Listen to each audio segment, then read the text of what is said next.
You know what's strange? You can talk normally to almost anyone until it's a girl you actually like, and suddenly your brain forgets how to be human. Let's find out why this happens, but before that, don't forget to like the video and subscribe to the channel. Sometimes the hardest part is not talking to a girl. It is the 5 seconds before you speak, the strange pressure in your chest, the sudden awareness of your hands, your voice, your face, your every movement. And suddenly, something simple becomes impossible. You know how to talk. You talk to friends every day. You joke normally. You act naturally around almost everyone. But in front of a girl you find attractive, your brain changes. You overthink every word. You become careful, self-conscious, almost like you're being watched from the outside. And the strange part is, you do not fully understand why. Because this is usually not about girls. It is about what your brain believes is at stake. And most people never realize that. They think they are awkward, or weak, or bad at socializing. But the discomfort often begins much deeper than that. Most people think confidence is something you either have or do not have. But psychology tells a different story. Your brain is constantly calculating social risk, especially in situations connected to attraction, rejection, or status. And when you stand in front of a girl you like, your nervous system often treats the moment less like a conversation and more like an evaluation. Not consciously, but biologically, your brain starts predicting outcomes. What if I sound stupid? What if she loses interest? What if I embarrass myself? And because the brain hates uncertainty, it begins monitoring everything. Your tone, your posture, your eye contact. This is called self-monitoring overload, a psychological state where attention stops, flowing outward toward the interaction, and collapses inward toward yourself. And once that happens, your natural personality disappears. Not because it is fake, but because your brain is now using its energy for protection instead of connection. That is why you suddenly cannot think clearly. Why your jokes feel forced. Why silence feels painfully loud. Because part of your brain is no longer participating in the conversation. It is standing outside the conversation, scanning for danger. And this becomes even stronger if your self-worth is tied to approval, especially romantic approval. If attention from girls became emotionally important early in life, your brain may begin treating attraction like proof of value. And that changes everything. Now, rejection no longer feels like disappointment. It feels like evidence. Evidence that you are not enough, not attractive enough, not interesting enough, not confident enough. So the brain responds the same way it responds to any threat. Hyper-awareness. Because to the nervous system, social rejection once meant isolation. And isolation for ancient humans meant danger. Your brain still carries pieces of that survival wiring today, even inside a modern conversation. That is why sometimes you rehearse conversations before they happen, or replay them afterward for hours. You are not simply thinking too much. You are trying to avoid emotional pain before it arrives. And the more emotionally important someone feels, the more pressure the brain creates around them. But here is the strange contradiction. The more you try to impress someone, the less connected you feel to yourself, because your attention leaves the present moment and enters performance mode. You stop experiencing the interaction naturally. You start managing it, controlling it, optimizing it, like a person trying to carry water without spilling a single drop. Careful, rigid, tense, and humans can feel that tension, not because you are bad socially, but because real connection depends on psychological presence, not perfect performance.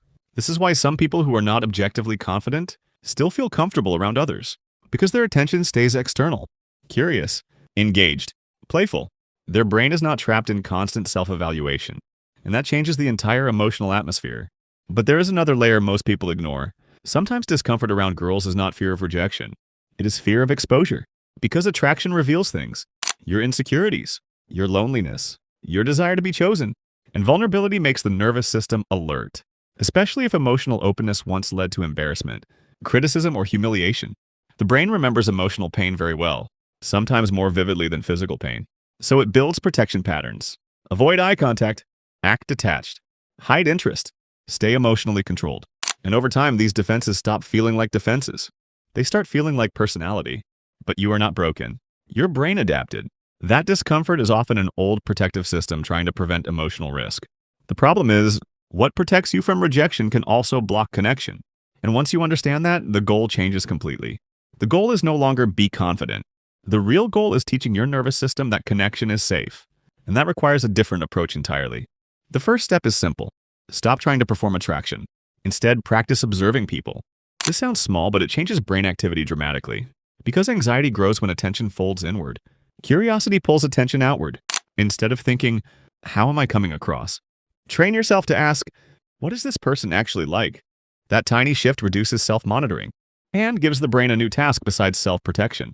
The second step is lowering psychological stakes. Your brain reacts strongly because it thinks every interaction is important. So stop treating ordinary conversations like life-changing moments. Behavioral psychology calls this threat reappraisal. The brain calms down when situations stop feeling tied to identity. For example, instead of thinking, I need her to like me, replace it with, this is just one human interaction. Small difference, massive neurological effect. Because your nervous system stops entering survival mode. The third step is allowing imperfection intentionally. This sounds counterintuitive, but controlled imperfection reduces fear conditioning. If you always try to appear smooth, smart, and flawless, your brain learns that mistakes are dangerous. But when you survive awkward moments without collapsing emotionally, the brain updates its prediction system. This is called exposure recalibration. For example, saying something slightly awkward and realizing the world does not end afterward. That experience matters more than motivational advice ever will. The fourth step is regulating your body before your thoughts. Most people try to think confident, but anxiety often begins physiologically first. Faster heartbeat, shallow breathing, muscle tension.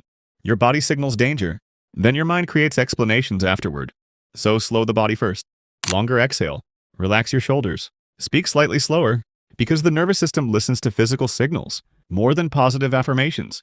And finally, stop measuring your worth through reactions. This is the hardest part, but also the most important.